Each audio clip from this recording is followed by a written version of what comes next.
কর আহরণ বাড়াতে রাজস্ব বোর্ড ভেঙে দুটি প্রতিষ্ঠান করাই যথেষ্ট নয়, প্রয়োজন প্রতিষ্ঠানটির মাঠ পর্যায়ের কাজে বড় ধরনের সংস্কার। এমনটাই বলছেন গবেষক ও রাজস্ব বোর্ডের সাবেক কর্মকর্তারা।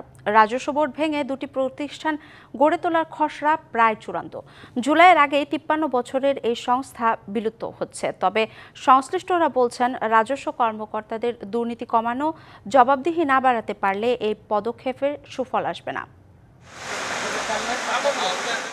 বাংলাদেশের অর্থনীতির আকার ও মানুষের আয় যতটা বেড়েছে সেই অনুপাতে বাড়েনি কর আহরণ। অর্থাৎ মানুষ আয় করছে কিন্তু কর দিচ্ছে না সে হারে। তাই দক্ষিণ এশিয়ার মধ্যে কর জিডিপির অনুপাত সবচেয়ে কম বাংলাদেশে, মাত্র 7.6%। এমন একটি মতামত দীর্ঘদিন ধরেই ছিল গবেষকদের। তাই রাজস্ব বোর্ডের সংস্কারের দাবি ছিল বহুদিনের। বিগত সরকারগুলো রাজস্ব বোর্ড সংস্কারে রাজস্ব নীতি ও রাজস্ব ব্যবস্থাপনা নামে দুটি স্বতন্ত্র বিভাগ করার কথা বলে আসলেও বাস্তবায়ন করতে পারেনি। অন্তর্বর্তী সরকার এবার সে পদক্ষেপ নিতে যাচ্ছে। রাজস্ব সংস্কার কমিশনের সুপারিশ অনুসারে জাতীয় রাজস্ব বোর্ড বিলুপ্ত করার সিদ্ধান্ত নেওয়া হয়েছে। এর জায়গায় দুটি পৃথক বিভাগ করা হচ্ছে।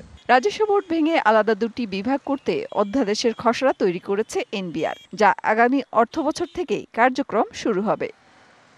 মাঠের অলরাউন্ডার আমি, আর ঘরের allrounder Tylox. Tylox toilet cleaner, clean মানেই টাইলক্স। তবে প্রশ্ন থাকছে, এতে করে কি রাজস্ব আহরণ বাড়ানো যাবে কাঙ্ক্ষিত হারে? ট্যাক্স কালেকশনের কাজটা কিন্তু কমিশনের নেতৃত্বেই হয়।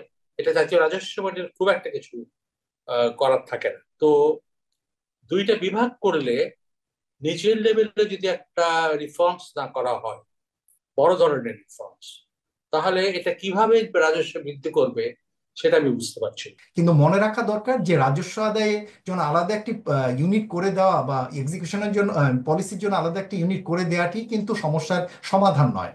এটি হতে পারে যে একটি বড় উদ্যোগের সূচনা মাত্র। গুরুত্বপূর্ণ যে যে যে অভিযোগগুলো থাকে যে কর সংক্রান্ত জায়গাগুলোতে এনবিআর এর ভিতরে স্বচ্ছতার অভাব, এই জায়গাগুলোতে বিভিন্ন রকমের দুর্নীতির অভিযোগ রয়েছে।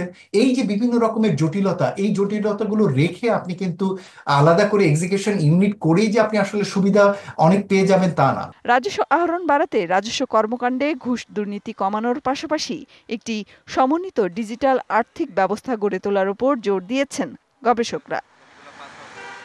মেহের মুনি, ডিবিসি নিউজ, ঢাকা।